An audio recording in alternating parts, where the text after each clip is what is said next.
Are you a small business owner that's looking to hire the right people to grow your business?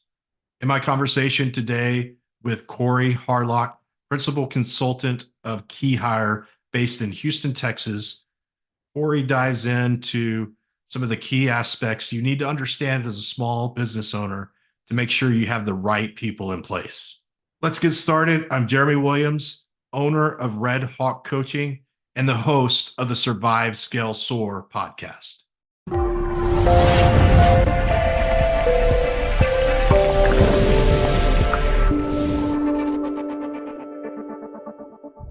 Welcome back to the Survive Scale Soar YouTube channel, where we make videos for small business owners just like you that are passionate about building successful businesses and living great lives.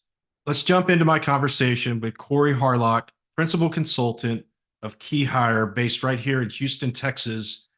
And he's going to share with you effective talent planning and acquisition for small business owners. Honored to have on the show Corey Harlock. He's a principal consultant at KeyHire. And Corey, welcome to the show. Thanks so much for having me. Corey, you're a man that understands the importance of hiring talent and building out teams. Give me a little background in how you got started in this business. Yeah, so the 30,000 foot views. My first life, I was in hospitality for years and years and years. When I decided to get out of hospitality, I thought recruiting was in my set of skills, my particular set of skills. So I got into agency recruiting, and I did it for a number of years, and that was up in Canada. I'll be speaking Canadian throughout this whole conversation, if you're okay with that. We'll get a translator, but I think you might need subtitles. You'll need some subtitles down there. So I did it and had a good deal of success and got in with an agency and partnered with the owner of that agency, and we did some cool stuff, but I never really liked that pay to play model. And then when we moved here from Calgary down to Houston, because of my wife, she was in oil and gas at the time. So I kind of closed the door on my boutique agency I had up in Canada, came down here and joined another agency. But in the back of my mind, I was always thinking, there's got to be a different way to do this. And being a scrappy bootstrapping entrepreneur myself, I wanted to come up with a resource for small business owners, something that was dialed into small business owners. And so through, I'm a Vistage member, and through the people at Vistage and the people in my group and friends and family and all that good stuff, we built out KeyHire with kind of the vision to serve small business owners, but also find a pricing model that was fair and equitable for both sides, and was a partnership. We really wanted to make sure we were partnering with them and providing them more than they needed, because these are our leaders of tomorrow. These are our Fortune 500s of tomorrow. And there's just really a glut there in terms of what's available to these hardworking people that are sacrificing time with their family. They're sacrificing, seeing their kids' sporting events, their long weekends, their holidays. And it feels like, sometimes they just don't have enough resources to get over the hump. They're kind of left to, the strong will survive. We want to kind of level the playing field for them a little bit. So I know a big target for you is small business owners between 5 and 25 million. And those are listening to the show today. Yep. What is typically the first thing that triggers someone and their organization to say, you know what, we need to go out and connect with somebody like KeyHire? What's that initial trigger? So the research we've done, we've found there are a few. And so what we now understand is small business owner is an umbrella term. And we've gone in and kind of identified 5 what we call our key owner stages within that small business. And so the triggers could be different. And if you want, I can just kind of give you the 30,000 foot overview of what those key owner stages and see if they resonate with any of the listeners. But so we're not agency. We don't compete with all that stuff. What we do is work with small business owners who are, we compete against the DIY business owner who's trying to do their own hiring. So the first kind of stage we've identified is that overwhelmed business owner, right? This is like, short and sweet. The wheels have fallen off the machine, right? They've hired their friends, they've hired their relatives, they've hired the neighbors of their relatives, and they're good people doing the best job they can, and they become a victim of their own success, right? The business has outgrown the ability of the people in it, and everyone's kind of trying to do everything, and their only input is time. Okay. So they're like, all we can do is work longer and harder to try to grow this thing, right? So, they're that overwhelmed business owner where they're probably most of their leaders and their prospective departments are underqualified or overwhelmed, or the business is bigger than what they can do. Then the next stage we have is that unsure business owner. So these are like wobbly wheels. So they might have know they have a problem in their business. Like, why isn't operations delivering the way they used to, but they can't put their finger on it, right? They're still like, that person is a long-term employee. They used to be doing great, and I don't understand what's happening. So they kind of have questions, and they want to know, what's going on with my people? What has gone so wrong here?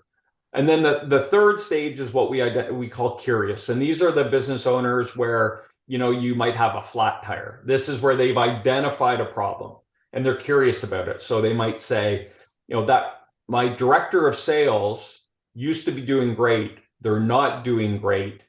I know where my problem is here. I don't know if they're the right person to take me where I want to go. I'm curious. I want to investigate that. I'd like to have someone come out from the inside and maybe give me their point of view or an assessment or what's happening there.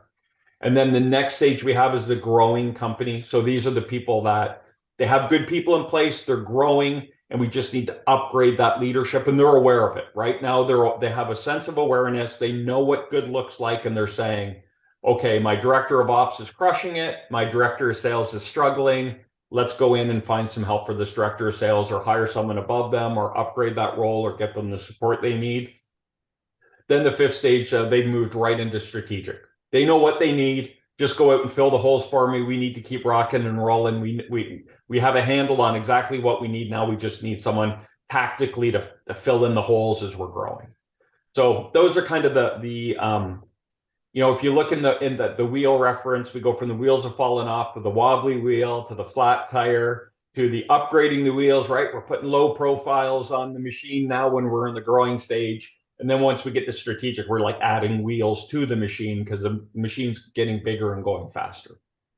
Yeah, with the flat tires or the kind of the wobbly wheels, have you found that sometimes they have the people, maybe they're just on the wrong seat on the bus? That can happen, but generally as the business grows, and I always preface this, these are good people doing great, is the best work they can. But there's this, there comes a point when as a business grows where the business will eventually outgrow at least some, if not all, of the experience of the people in that business. And that's that hard stop where owners really start feeling it. They start having questions about what's going on. Why aren't we delivering? Well, you're running a $10 million business on a $5 million process, right? And that process is getting ready to bust and it just can't handle it. And no fault of the individuals in the business, but they don't have the capacity or the experience to look beyond where they are into the future and build out the processes and procedures that are required for that business to grow. So when we come in, we often say, we're not hiring someone to run your $10 million a year business. We're hiring someone to run your $50 million a year business, currently doing 10. And when you make that shift, right, that's what we do essentially in a nutshell is we build your organization like on paper and with people to facilitate that growth. And that's kind of where we come in. So yeah, sometimes there is someone sitting in a seat and you say, yes, that person is right there, ready to go. They have great ideas. They have the experience we need. In our experience, oftentimes when a business owner has gone out and hired that big ticket person, maybe they failed to do the pre-work and they got someone who looked great, and then they're disappointed because they tried to hire one person to solve all their problems, right? And you got to eat the elephant one bite at a time, right? It's not instant relief, it's gradual relief. So I think that's true, that there could be people in the organization who might be in the wrong seat or might not they might not have enough responsibility. But oftentimes it's just people are overwhelmed and we need to get them some help. What type of mindset, because a lot of this falls back on the leader, right? The Right, leader of the 100%. organization. What type of mindset should a leader have to begin to recognize some of these things happening within their organization? That's a great question. And the word and what I look for in a leader when I'm going to work with them is one word I look for, and it's humility. They have to be able to pull back and say, man, I know my business inside and out. I get it. And they do, because they're passionate about what they do.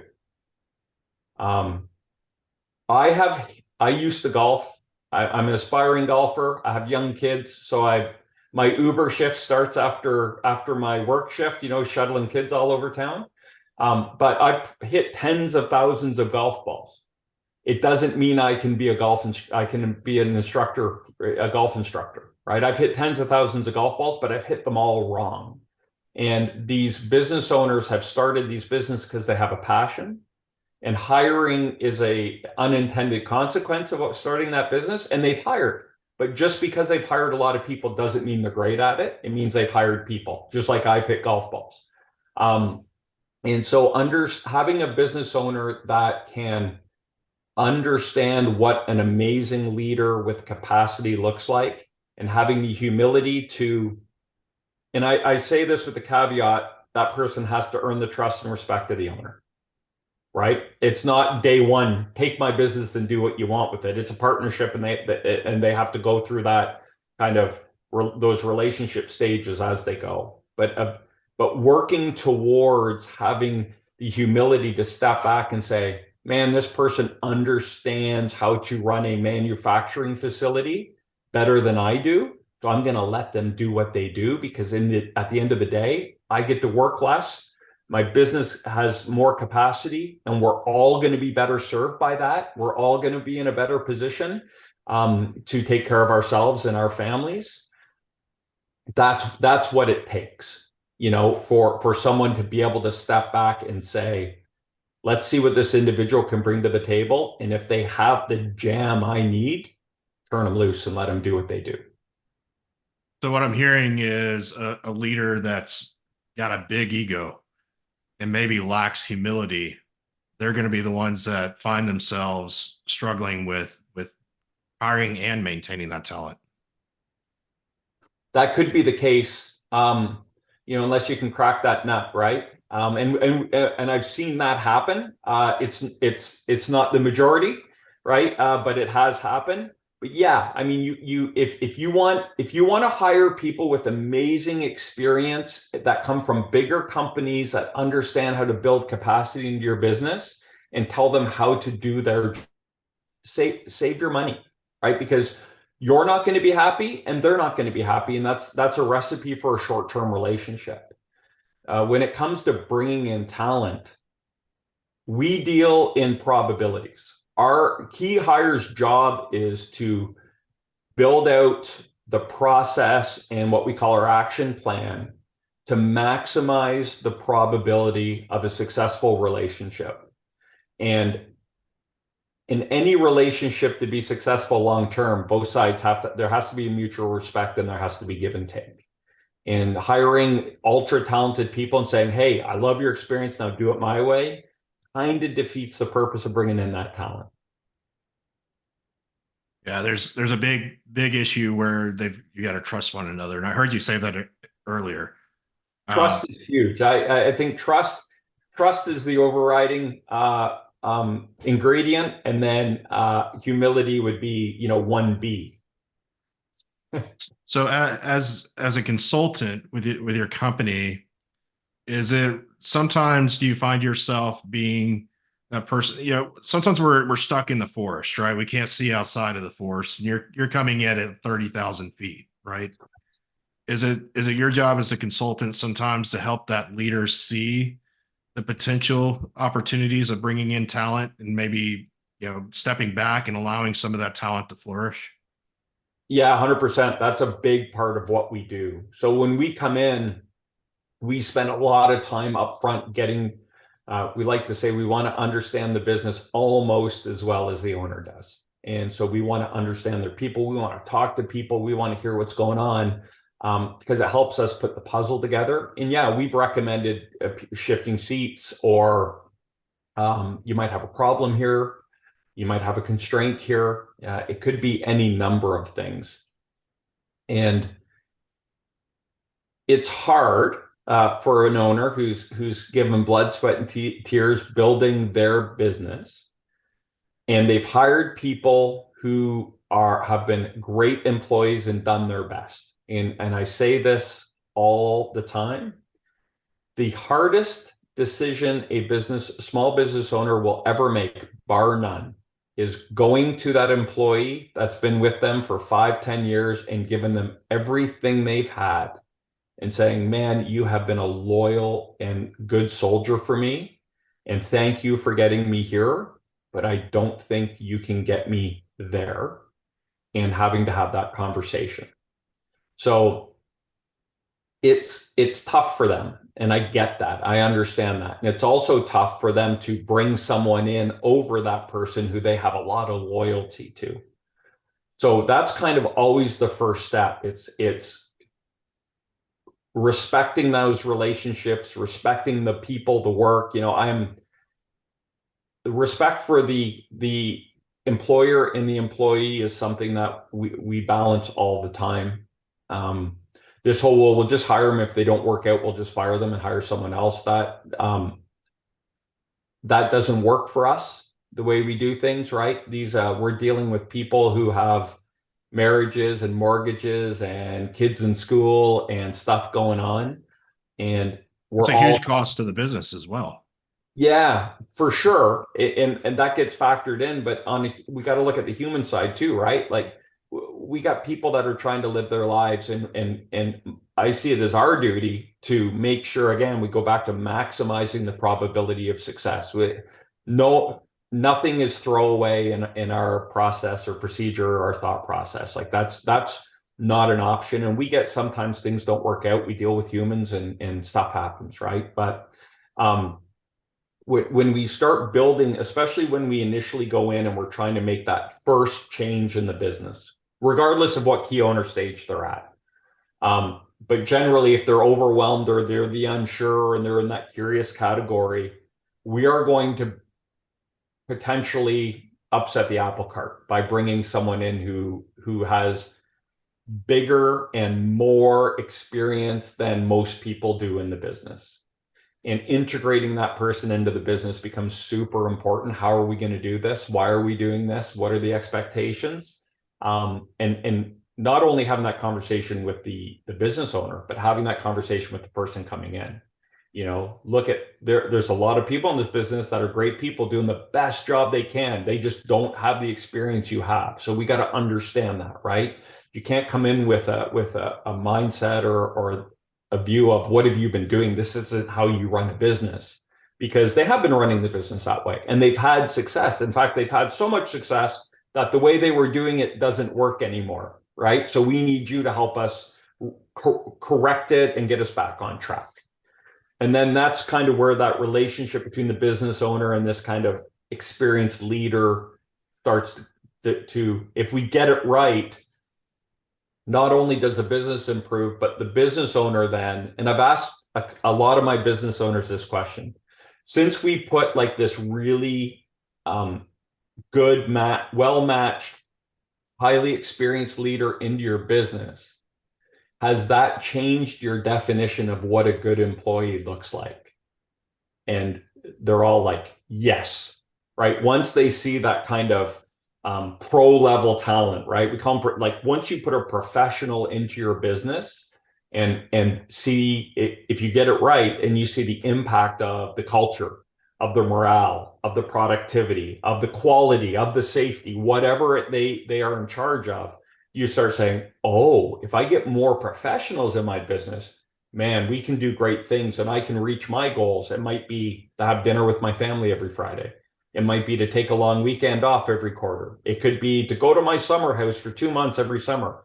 If that, whatever their goal is, to make $30 million in revenue, whatever their goals are, we can get them there. They just, once they get over that hump of, oh, the right professional in their role can be a game changer for me. That's when we have them, and that's when we really start rolling and can do great things. It's raising the standard, right? And them now having, yeah, they were kind of almost complacent, and now they see, and it's like they're blind, and now they see, and this new standard has arisen in their company, and their company could be completely changes. Yeah, and I would complacent is, I don't know that they're complacent. I just don't know they understand what's on the other side, right? It's like, they're not like, oh, this is good enough, just status quo. I think they're just kind of like you said earlier, forest through the trees. They've just been in it for so long. They haven't had a chance to get their head up and take a breath and see what's down the road, right? And we kind of bring that into focus for them a little quicker or more intentionally than they may have done in the past. I love this conversation. I know you work with the 5 to 25 million is kind of your target, but there's also people that listen to this podcast. They might be a solopreneur. They might make $100,000 a year or less.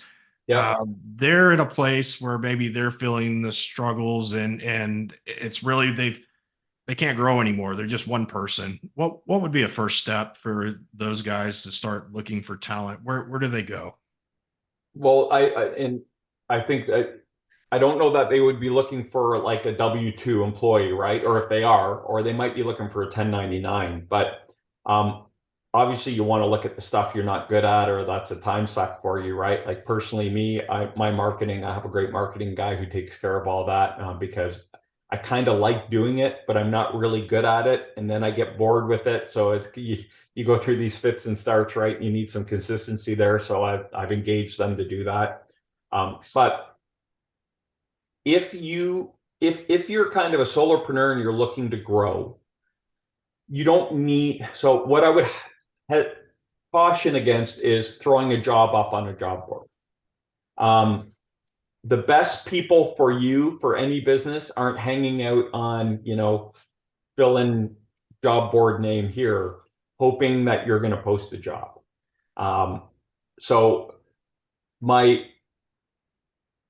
the challenge with job boards, and it goes back to any business owner, if you had a process in your business where 90% of your time input was wasted time, what would you do with that process? You would either get rid of it or at least have a really hard look at it and say, what's wrong with this process? But when it comes to hiring or recruiting, that's the norm. You post a job on a job board and 90% of your time is saying, nope, nope, nope, nope, nope. You spend an hour a day frustrated because the great thing about job boards is it makes it easy for people to apply. And the worst thing about job boards is it makes it really easy for people to apply. So you get people with the wrong experience, the wrong zip code, the wrong everything, right? And you spend most of your time weeding out the bad candidates. And that process, we talk about maximizing probabilities with our process, but that process sets you up to hire the best of the worst candidates. By the time you get through that process, and if you don't understand how to hire, the people that are left clamoring for your opportunity are generally the best of the worst. And so we always want to set up to be best of the best. So you talked about a solopreneur, networking, asking the people you know, like, and trust, I need someone to do this. But before you do that, sit down and bang out 6 or 8 bullets of what you need. Then take those 6 or 8 bullets to anyone, and say, does this sound like an actual real job to you? Because what will happen is people will look at all of their needs and they'll say, well, I need 2 things over here and 2 things over here and 2 things over here. And they've taken 3 jobs and tried to smush them into one. And I'm just hire someone to do this. And there's just no one who's good at all of those things. So we need to get alignment in the duties. If you're going to hire someone, hire an expert, hire a professional in a specific area. Once you're kind of aligned and you know what you're hiring, for a solopreneur, just start talking to your network. Send an email to everyone you know, like, trust, and respect and say, hey, I'm looking to hire someone to do this in my business. Is there anyone you would recommend? And then when you talk to them, ask them about those 6 bullet points you have. What is your experience in these 6 bullets? And if they kind of meet 80% of what you have on paper, they're probably a good fit. If they're less than 80%, you have to have the courage to say, man, I really like this person. I'd love to work with them. I think they could bring a lot to my business. They just don't bring a lot of the right stuff to my business. And hey, it's been great talking to you. Let's keep in touch. I wouldn't want to kind of do this. The expectation is going to be pretty high. And I don't know that, I'll be able to meet your expectation and you'll be able to meet mine. So let's talk down the road. But you have to have that kind of confidence, and you have to have that ability to know when it's not close enough. If you're going to go through the process, get what you're looking for. Close enough that isn't good enough, right? Maximize the probability of it being the right hire by we call them 80%ers, right? If you have 80% or more of what we're looking for, we'll keep talking. If you don't, we'll let you know right away. It's just, and we'll be honest with you why, because everyone deserves to get that feedback, and it's not a good or a bad thing. It just means their experience doesn't align with the job we're looking to fill, right? It doesn't mean it's a growth opportunity, I think, for them as well. It might be a couple of areas they need to go back and work on. So for sure, yeah. If they want to do that or whatever, I mean, it could be just what you do and what we're looking to have done just don't align. And if you love doing that stuff, then don't take this job, because only 50% of your day is going to be doing the stuff you love. The other 50% of your day is going to be doing stuff you don't care about. And that's not fair to you either, right? Go find something where you're going to be able to leverage all your skills and abilities. It's not a personal thing. It's not a winning thing. It's just, we got to find the right fit. I love this. Corey, you've given so much information today, and I really appreciate it. And I know the listeners on the other end, there are so many nuggets you can take away from this conversation and go back and make it applicable to your business. Speaking of making key hires as a small business owner, which is a very important topic, I'd like to take a moment to share with you what I do here at Red Hawk Coaching. I provide a variety of packages for small business owners looking to level up both in their business and their life. These one-on-one coaching sessions are customized to your specific needs. This is not coaching from a box. If you'd like to learn more about these coaching services and more about me, make sure you visit redhawkcoaching.com. Again, that's redhawkcoaching.com. Now let's wrap up this episode and my conversation with Corey Harlock, and he's going to share with you how you can connect with him about hiring the right talent to your team. Corey, how do people, if they want to learn more about KeyHire, how do they get in touch with you? Sure. Yeah. My email's simple. It's Corey at symbol KeyHire, one word, KEYHIRE.solutions. So my domain is solutions. It's not .solutions.com. Nope. Corey at KeyHire.solutions. KeyHire.solutions is the website. You can hit me up on LinkedIn. I'm happy to connect with anyone on LinkedIn. We have our LinkedIn page on there as well. So if you just type in KeyHire, I'm sure you'll get our page. I'm sure you'll see me. But and on our website, we have a free consultation. So if anyone has any questions, they want to walk through stuff, and we're a help first organization. There's no sales, there's no weirdness. Just book some time and we'll talk to you. And if you like what you hear and you think we can help you, we can talk about working together. But if we can give you the tools you need to go out and do it yourself, we're happy to do that too. Corey, thank you again for your time today and really appreciate you coming on. This is Corey Harlock with KeyHire. So if you're looking to grow your business and you're in that $5 to $25 million range, looking to acquire talent to come onto your team, give Corey a call. I know he can help you. Thank you, sir. All right, until next time, onward and upward. Now that you know the importance of making key hires in your small business, know that there's more videos with content just like this here on this channel. So this video is about to end. Make sure you click on that next video. And if you want to binge watch, that's great too. I'm Jeremy Williams, and I'll see you there.